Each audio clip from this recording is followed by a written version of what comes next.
I wish we were taught in school how to make friends after graduation. As a kid, friendships happen naturally, classes, activities, milestones. But in adulthood, new partners, job changes, and expanding family make it challenging. I'm guilty of being a crappy friend, especially those first few years after my son was born. I was struggling.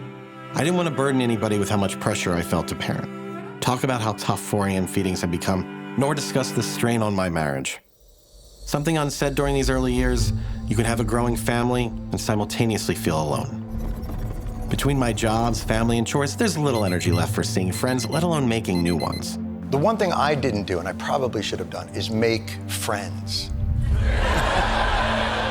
A lot of people have said, hey, and how's your friend group? And they go, oh man, I actually haven't seen my friends in a while. The process of making and sustaining friends is just something that men are really struggling with right now. But in the last 3 decades, the number of men with 0 close friends quintupled. And nearly half of men reported having 2 or fewer close buddies. Across genders, half of Americans said they feel lonely. Real connection is harder today. It requires time, energy, and emotional courage. Even if men commit to change tomorrow, where do we go? A bar, church, bowling alley? How many places exist where guys can go to meet new friends? As social structures erode, meaningful interactions decline, increasing mental and physical health risks. I want to be better. I don't want to be the friend who only shares a thumbs up emoji on Facebook. I want friends who get me, care about what I care about, and laugh at my bad jokes. I want to show my son the importance of close friendships so he develops healthy ones himself. But it's going to take more than small talk over a beer. Can we dads rebuild our social skills, reboot our efforts to be honest with our struggles, and find the friendships we need to feel healthy and fulfilled? This is Grown Up Dad.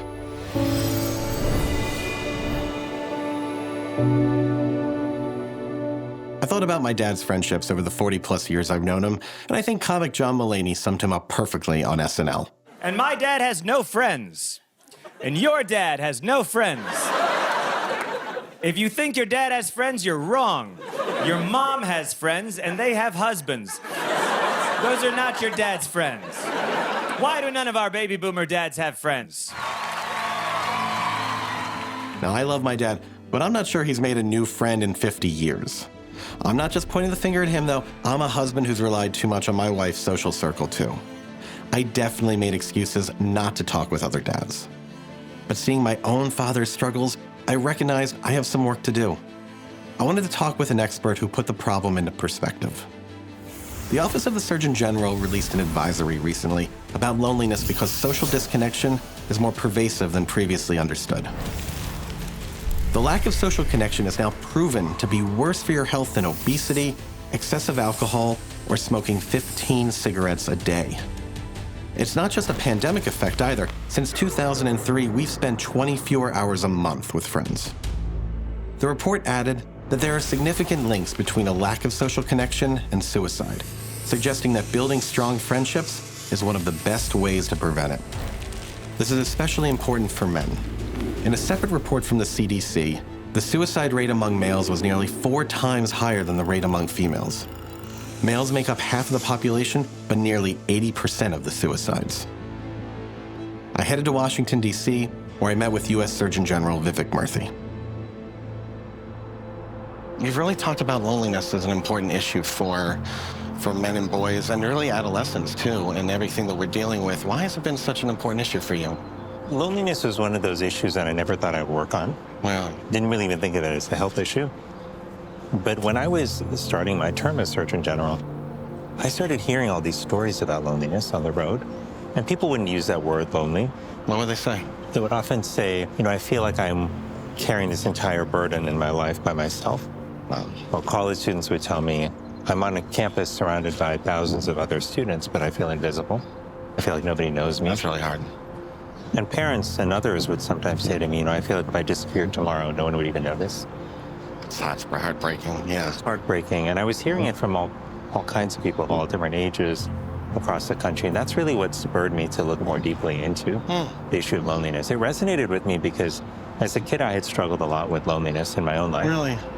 Yeah, I was very introverted and shy and struggled a lot with making friends. And Congratulations for coming out of your shell. That's great. Thank you. I mean, it's an ongoing process. You know, I've struggled with loneliness as an adult at times as well. And it's been hard, but it was never something I talked about because I felt this sense of shame that if I was lonely, then something must be wrong with me. Yeah. Or, you know, maybe I'm broken in some way.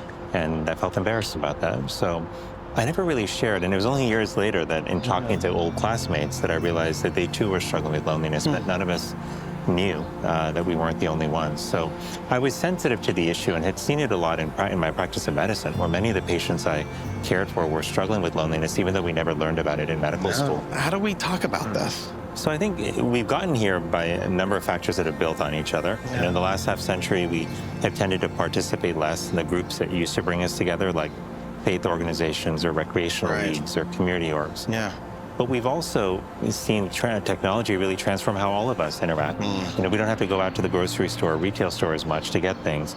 We may not have to interact with our neighbors. No contact delivery, right? Yeah. And you also see that a lot of relationships have shifted from in-person to online as social media use has increased. So you put a lot of that together with an increased emphasis on work, you know, and people putting more time in at work and less time, you know, with friends and recreationally. And you see a setup for loneliness. I'm thinking about like, am I doing a good job to myself as you're talking about asking the right questions, right? And I think actually even for those of us who grew up having those skills, because we weren't, you know, around technology and we were having to interact in person, we may find that those skills have gotten weaker over time. The pandemic was a classic example of an experience that weakened our social muscle across the board. Many people noticed that even when that time ended, it was harder to come out and just get together with people or go up to a stranger and start a conversation. So we're all trying to build that muscle back up again. It's still there, but the more we engage with one another, the more we have friends over, the more we spend time with colleagues at work, the more we approach strangers even just to say hello or to offer a kind word, the more we build that muscle. Social skills are muscles like any other. You gotta train them. Like coaching my little leaguers with stretches and push-ups, I realized I had to rebuild my own. While filming in Los Angeles, we gathered dads for an open talk with only one ask. Do you want to talk about the challenges and joys of parenting? I fired up the grill, grabbed a few beers, and it went far better than expected. So what are you guys really challenged with at home right now with your kids? I mean, we talked a little bit about how we're engaging with our kids' feelings. And the thing I struggle with the most is my kids have such big feelings. Like, they go from 0 to 10 just in a second. Like, trying to figure out how to get them to regulate themselves better and not, like, explode at the drop of a hat.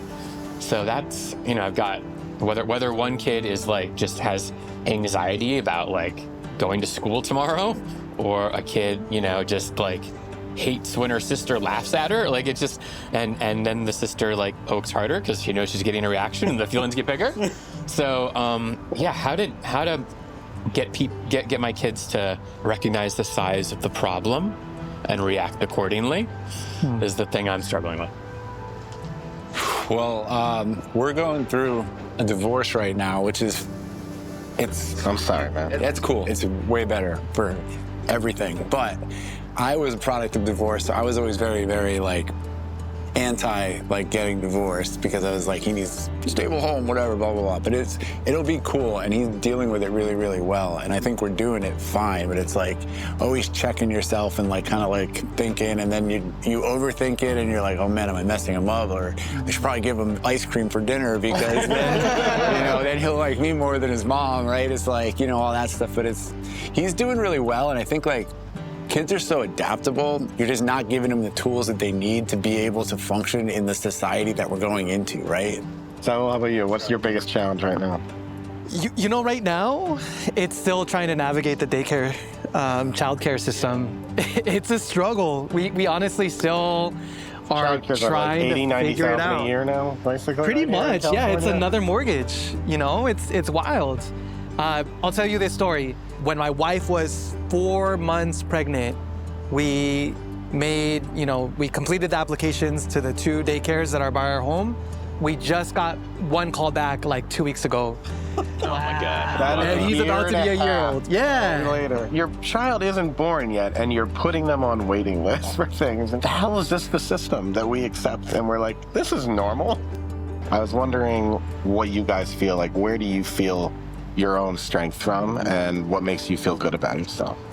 I don't know about masculinity. I mean, I kind of stopped, not that I ever worried about it. As soon as I got married, I was like, I don't care about masculinity. I'm like, I'm married, it's my wife. Like, we're good, we're a team now. But I think the strength is just like, I see strength in empathy, just being like a good person. Like, I see intrinsic wants in my kids for just wanting to do good things and be good people to people. And I think there's strength in that. I mean, I don't think there's concepts of like, the machismo or like, we talk about like not talking about your feelings and, we don't cry or anything like that. Like, I think it's way harder and takes way more strength to be that vulnerable. You're talking about like gender, like when you say like air quotes, like traditional gender norms in the household, right? Which was like the dad would go to work and then the mom would stay home, right? I feel like my own household anyway, it's a partnership with my wife. It's shared responsibilities across the board. You know what I mean? Financially and personality-wise, we fill each other's gaps. Even if we're both upset about the same thing, instinctively she'll be kind of the strong one and I'll feel those feelings, and then at some point it'll flip. And I feel like pulling strength from that has been kind of helpful. That equity in the household. Equity is a great, that's a great way. That's a great word. Yeah. Masculine equity. Masculine equity. Cool band name. Hell yeah. Hell yeah. What was scheduled for an hour went for nearly 3. It felt great to share real issues and not stay within the narrow box I've been taught. Even with this great experience, I wondered where our preconceptions about male friendship come from. And how do we have meaningful conversations with friends we already have despite old habits? Back in Philadelphia, I chatted with men's expert Richard Reeves, who's the author of Boys and Men, and who runs a research institute by the same name. It's incredibly hard to say I need a friend. Yeah. I'm lonely. And maybe especially hard for men right now. Yeah. But it's really, I think, one of the reasons why we see kind of men retreating to some of these online spaces and elsewhere is just because there's somewhere to go now. It's safe, in a way. In some ways, it's safer. I mean, real life has always been hard. But we didn't always have such a great online alternative to it, right? No. Now there's somewhere else to go that can hit some of those buttons for us. That's interesting. How many close friends would you say you have? 3 or 4. That sounds pretty good.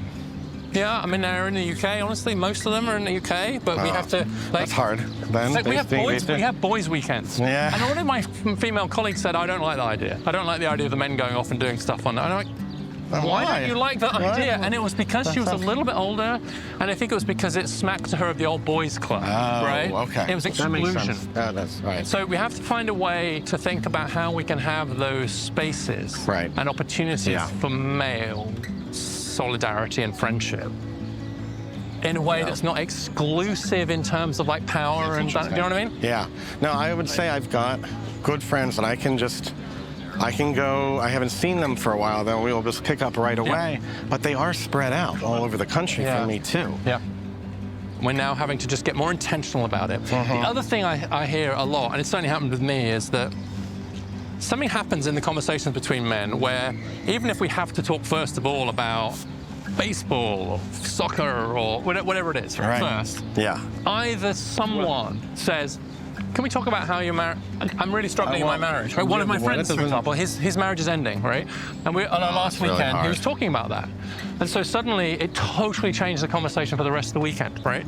Suddenly, we're talking about our own marriages, our own struggles. And then we sort of started talking about problems with alcohol. I stopped drinking a few years ago, right, because I really struggled with alcohol.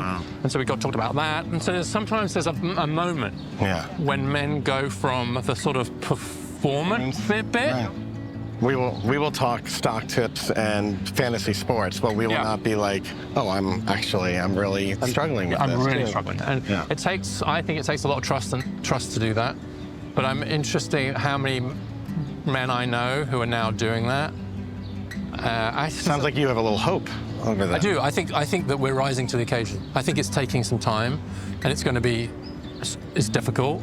But I hear more and more men saying that they are intentionally spending time with each other, and they are intentionally getting serious about this stuff, right? We don't need to, you know, they're saying like, you know, it's interesting we're doing this. You know this whole thing about shoulder to shoulder versus face-to-face communication? You know about that? No. Right, so I just walked next to you the whole time. Like, no, but that's what men do. So there's good evidence that men are more comfortable communicating with each other a little bit shoulder to shoulder. Really? Yeah, or at least at an angle like this. Because face to face is quite threatening. It is. Right? Whereas women are face to face. I'm going to give you eye contact right now, right? But like, go into a coffee shop and you'll see a lot more women like this than men, right? Right. But men, the thing is, we very often have to be doing something else. Yeah. To scaffold our friendship. Oh, it is. This is the only explanation for golf, right? So when I don't play golf, but like, do you play golf? Not well. Here's my theory: is that when a one man says to another man who's like he's there, and one man says, "Do you think I should use the 6 iron? The 6 iron, for 7 this?" iron, right? What he's actually saying is, "I love you." And I think we get to the point now where we're getting better at saying "I love you," not "Should I use a 6 iron?" But that's a transition. That is. That's a generational shift, and it's hard. It's really hard. It's really hard. Another friend of mine, he has his golf, like he was much more kind of traditionally masculine, maybe. And he has a golfing weekend with us. And he said, well, they've been doing this for years, and all they'd ever talked about was kind of sports. And then one guy came along one year and said, I have a proposal, that we have a real conversation. Nice. And he said, the weekends have been transformed ever since. But it took one guy to do that. The fix wasn't complicated. It took courage. One guy changed the subject, and their friendships deepened. To be clear, busting on friends is still a time-honored tradition I fully support, but I want more substance too. I recognize the imbalance in my life, having too many acquaintances and not enough friends. It was time to change that. Hey, what's going on, Joe? So glad you're here, man. It's so good to see you. Oh, man, so good to see you. How you doing? Thank you. Thanks for meeting me, man. I appreciate it. Absolutely, definitely. That's good. When's the last time you played? It had to be about, my oldest probably about 8 years ago. And how old's your oldest? 8 years, 8 years ago. Okay, that lines up. That lines up. For sure. Meet Donnel. He's employed by a company I do photography and video production for, and we've worked together for 7 years. He's always been kind and good for a laugh, but after all this time, I only knew 3 things about him. He's a dad of 2 girls, he works hard, and he makes people smile. This is our first time meeting outside of the corporate walls. I want to be much more intentional with friendships this year. I was worried about feeling guilty, like if I'm with my wife, I'm not at my job. You know, if I'm with my kid, I'm not paying attention to my wife, and that kind of circle of guilt. I'd forgotten about myself being a dad, trying to be the best partner, trying to be the best dad, trying to be the best, husband and boss as well. And I was like, all right, I need to make more time for friendships, Absolutely. So I'm glad we got a chance today to do so. Yeah, after college, I've had plenty of friends. We all disperse. I have some friends that I grew up with, right? But you get into your adulthood and you start to lose that time with each other. Yeah. There it is. There we go, Joe. Honestly, I wanted one of us to sync this right away because it's been too long. We're gonna get our rhythm back right now. So right now, how many close friends do you think you have? I can probably count my close friends on both hands. That's awesome. I didn't realize you were playing on the 8 right now. Yeah. Oh, okay. That's why you were so quiet. I got it. You were focused. I'm a little stealthy when I want to be, man. A little bit. That's that photojournalism background. Here you go. I see. All right.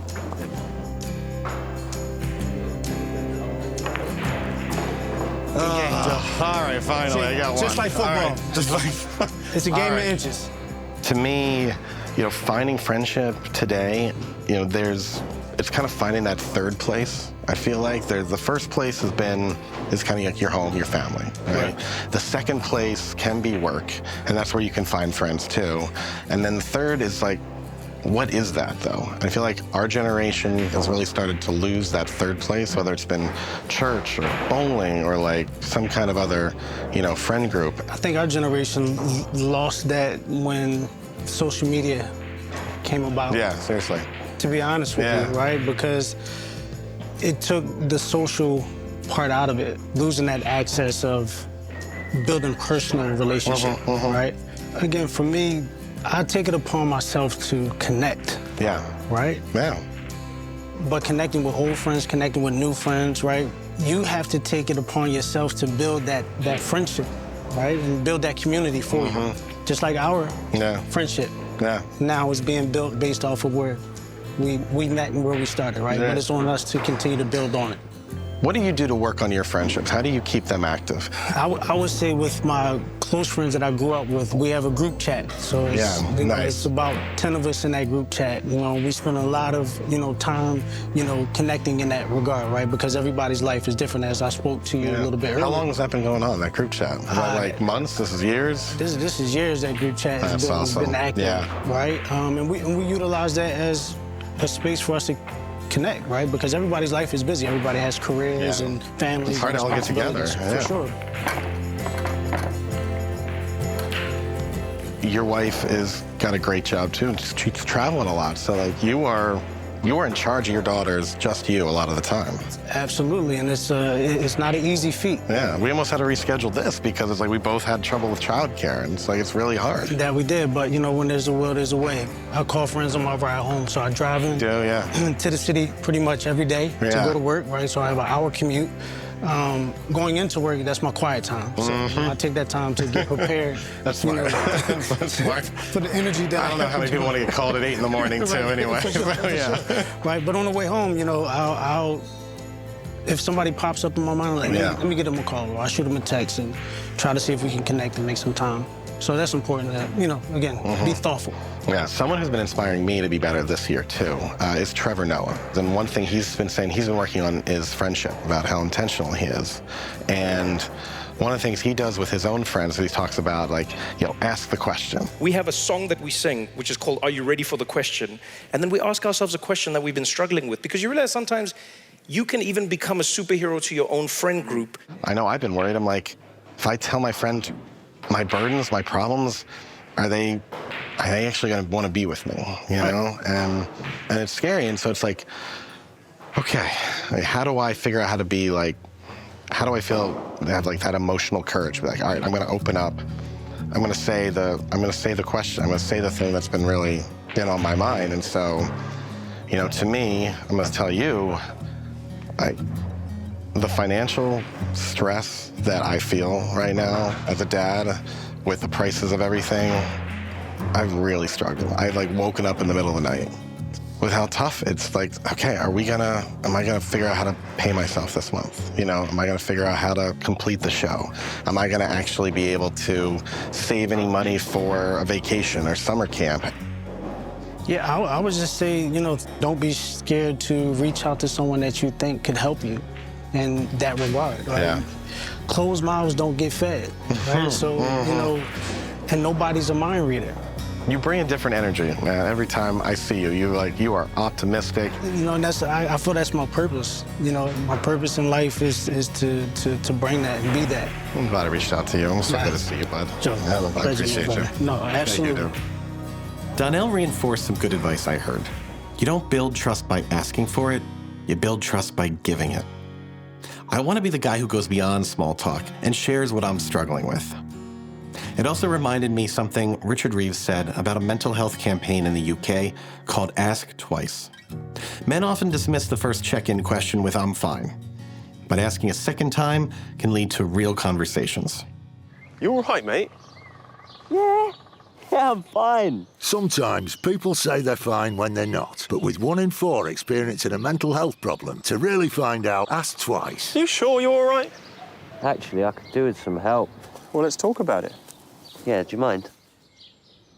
If you say to a guy, how you doing? Yeah, I'm fine. Great. Yeah, I'm great. Fantastic. And then what about them Orioles or whatever, right? Right. What about the Phillies? Yeah, exactly. Right. Exactly. So actually, the whole campaign was asking once, how are you doing? And then, how are you really doing? Look him in the eye and say, okay, we've done that performance a bit, right? How are you really doing? And what you're signaling then is, I actually want the truth.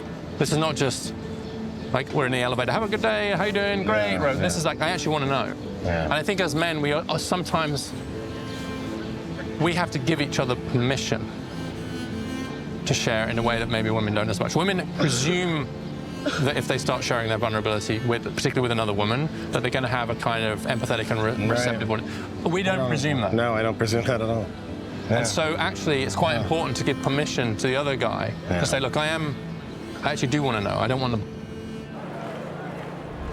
To take steps for more meaningful connection, I bought baseball tickets, a 17-game Phillies plan this year, and after my family picks their seats, I'm inviting friends, old and new, to strengthen my social muscles. Events are a low-pressure way to connect. And like Donnel said, I'm also checking in more often on my way home from work. If someone pops into my mind, I'm sending them a text or making a call. And I'm creating new routines, recurring Friday dinners with couples friends of ours, and a guys' night every other week. My wife is doing the same with her circle. Normalizing routine with friends is strengthening our own socialization. By doing this for me, I'm showing my son how important friendships are, so he'll value them too. And remember, ask him twice. I trust you'll get a good answer. This is Grown Up Dad. I'm gonna have to start taunting you, man. Like, this is seriously, this is where it gets more difficult. You know, the less I have on the table, the more, table I have to cover. So, let's see if I can just. I don't think so. Okay, I'll take that as a good blooper reel one. All right, that's a good blooper reel one. I'll take that as a shot. All right, now I'm gonna knock something down. All right, here we go. All right.